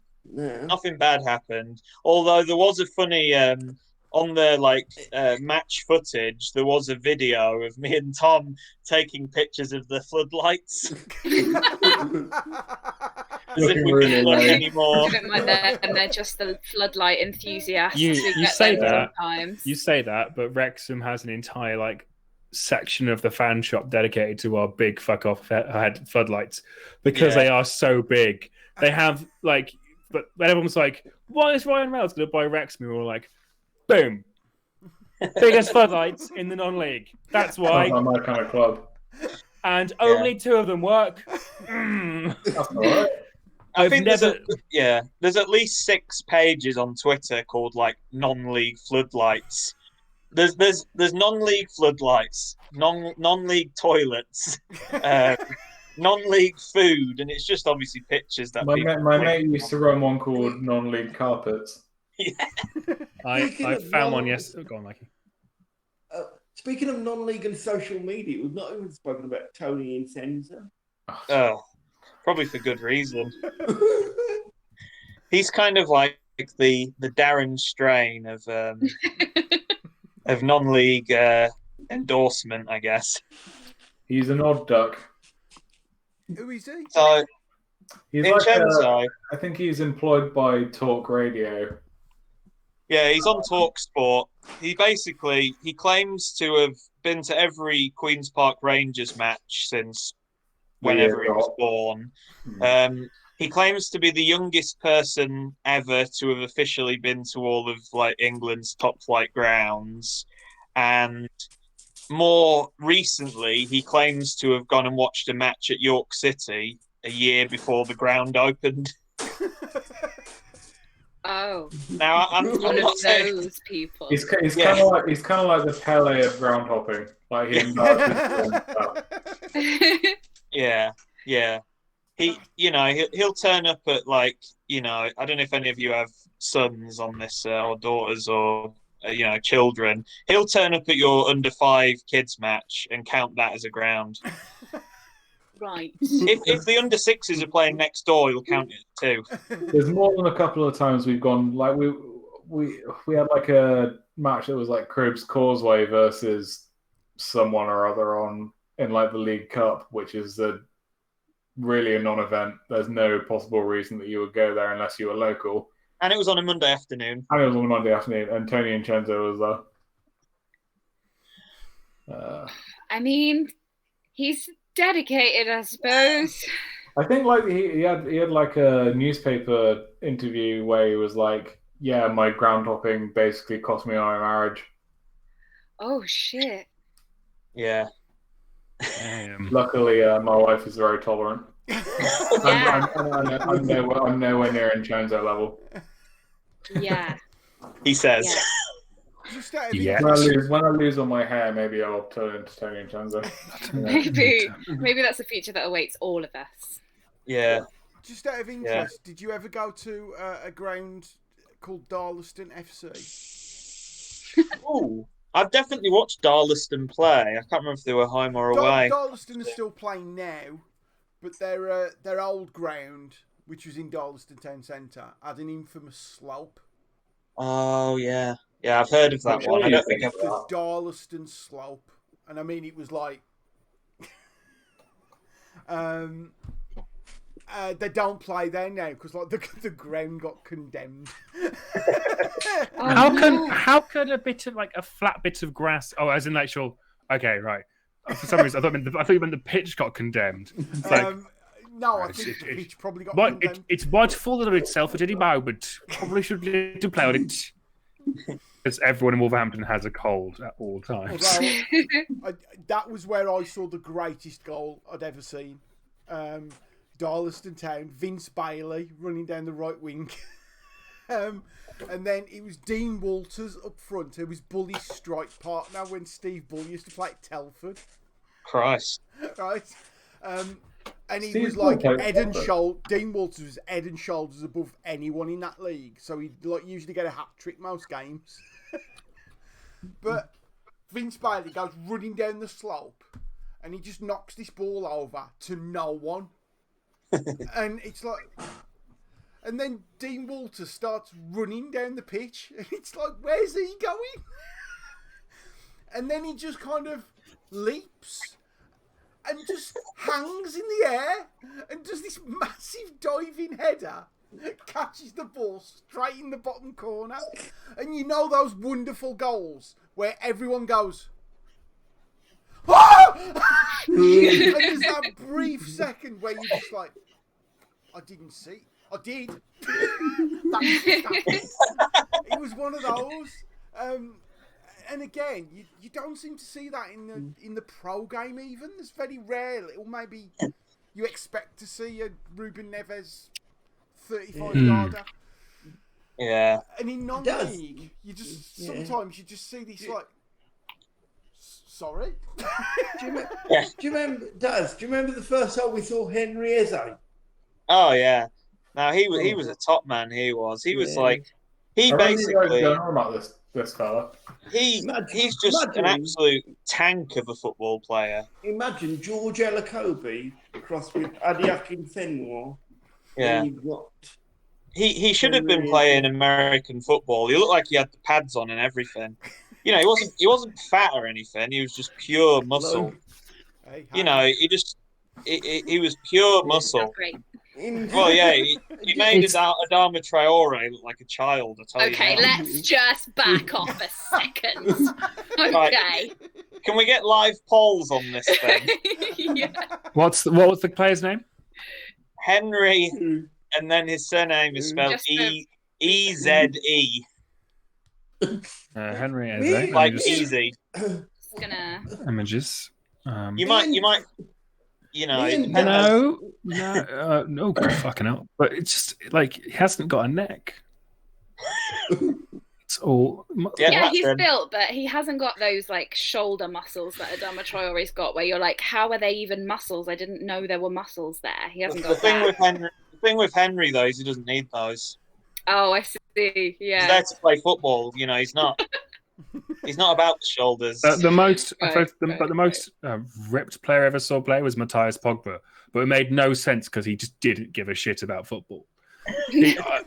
During a Wrexham game, he clearly got bored, scored a 35-yard volley, and then walked around the rest of the game. He did absolutely brilliant player who was just fucking useless.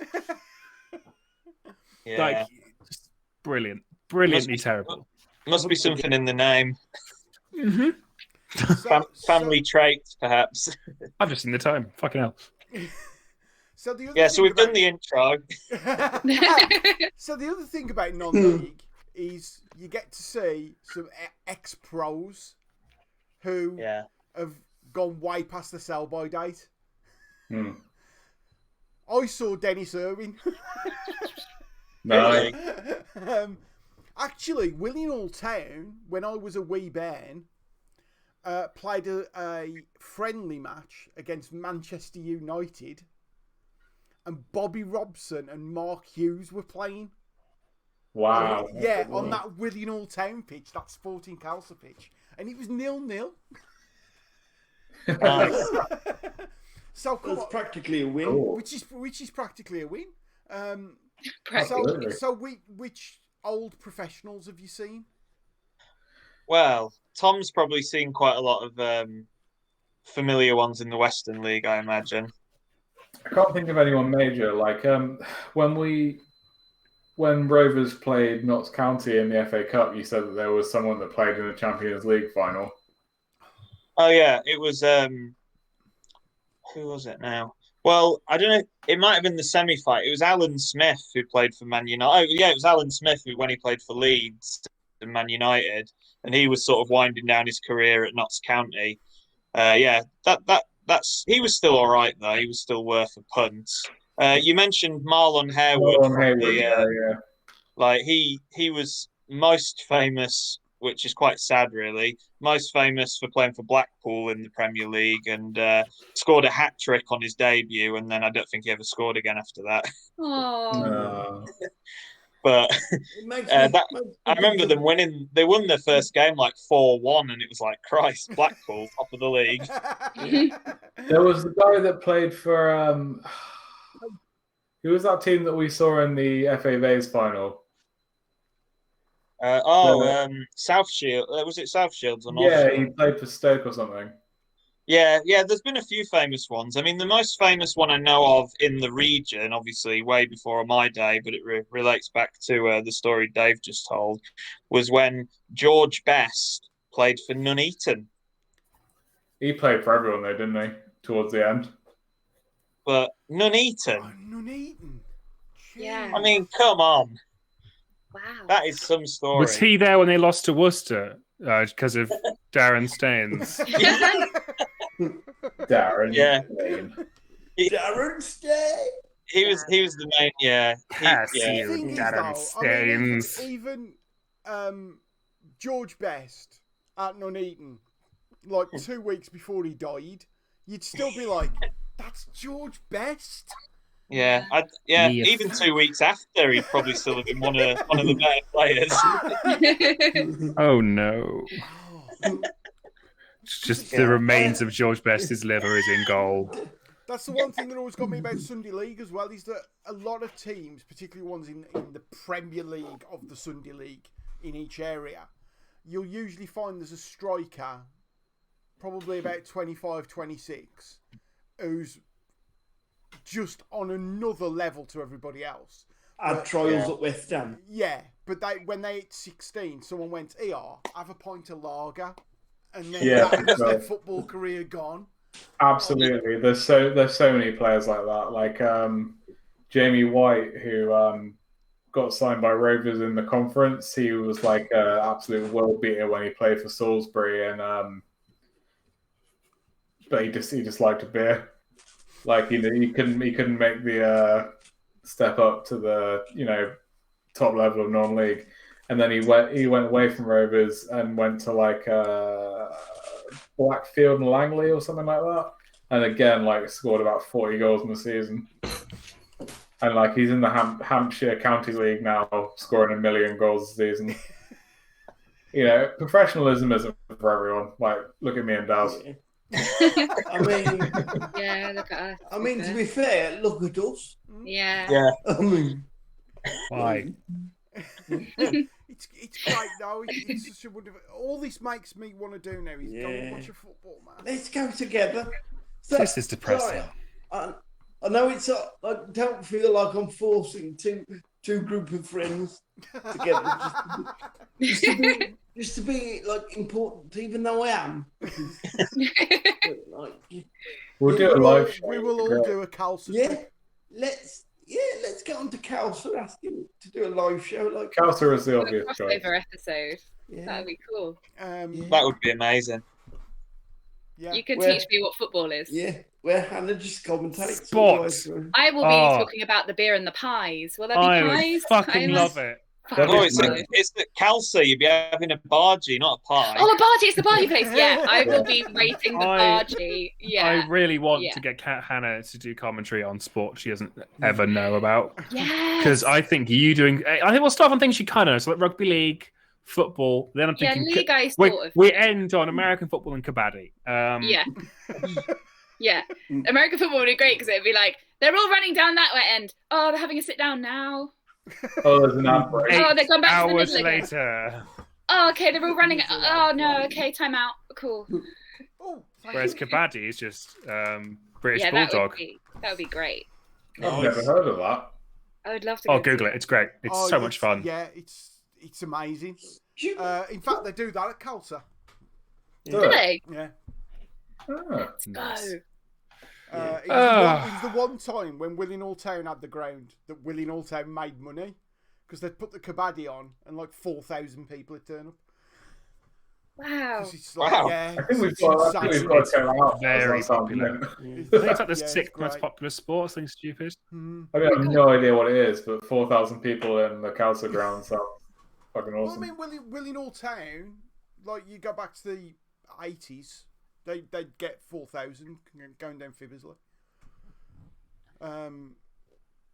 Which was always the odd thing. Like you still had kind of like in 2008 people on the board at Willing All, some of the old guys who were like, well, if we can string together a couple of wins, we'll have 4,000. And it's like you really won't. Not in this day and age. It's a big jump from 85 these days. You know, I think at the time, Walsall on a Tuesday night, we're getting like 2,500. And it's like, you're not going to get thousands at Willing All Town. You're really not. Not with that attitude, Sonny Jim. They might know after this episode. You never know. Well, yeah. I mean, there's at least 6 here. Yeah. What we've got to do is have a national ground hopping convention where all the ground hoppers in the world all go to watch Willing All Town. Willing All Town. Without telling Willing All what's happening. Yeah, don't warn them. It already exists. It already exists. Not at Willing All Town, but there are organised ground hop weekends already. The club officials love it because it boosts their attendance, but the players hate it because suddenly you've got like a 10:45 kickoff. Yeah, and there's all these sweaty nerds. It's like they do like the Football Manager ones where everyone who like has looked after the team from like Western Supermare, like they'll travel from China to go and visit the team and watch them play, and they've taken Western Supermare to the Champions League and they're meeting all the players that have been like great for them, and they're like shit, and they lose like 6-0 at home. Almost that exact story happened to Tom and me at Odd Down Bath when we were on the Western League ground hop. And we were speaking to this guy who was sort of away from the crowd, keeping himself to himself. We got chatting to him and we said, where have you come from, mate? Because we knew a lot of people travelled. And what he said was Warsaw in Poland. And Tom thought he said Walsall. And he was like, what? That's quite far. And he was like, yes. And didn't want to interact with us anymore. He was like, filming the goal. Yeah, Oh my God.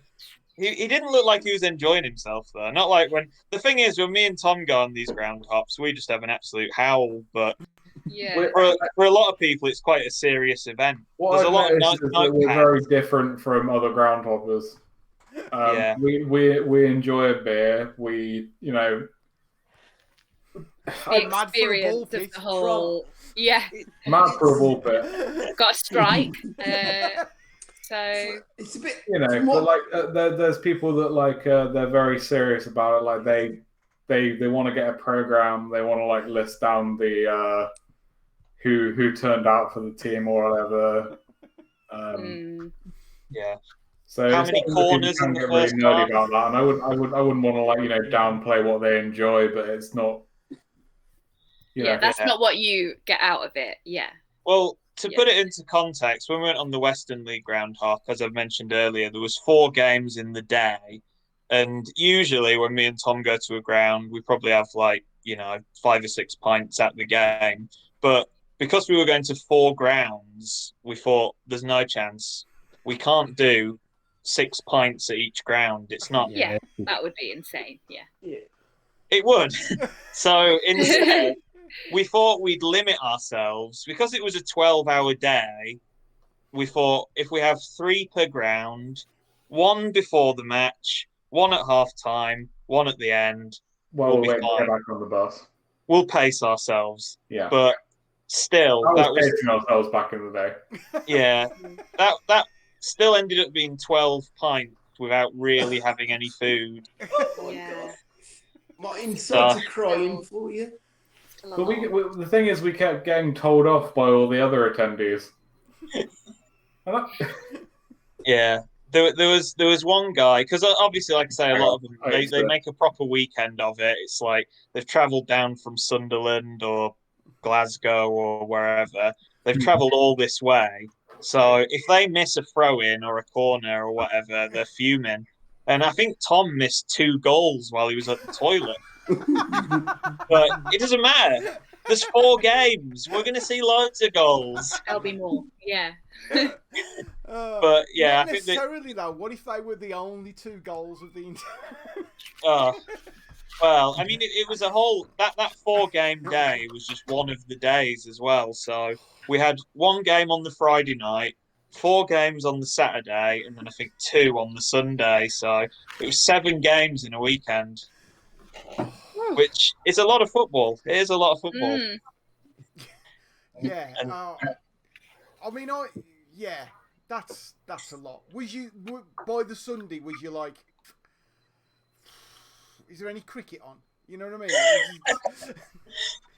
Well, I think we made a bit of a mistake because after the Saturday 12-pint day, we misjudged, like with many of our trips, how long it would take us to get back from Hengrove, and we tried to exhaust many of Tom's friends to give us a lift home, but they just wouldn't.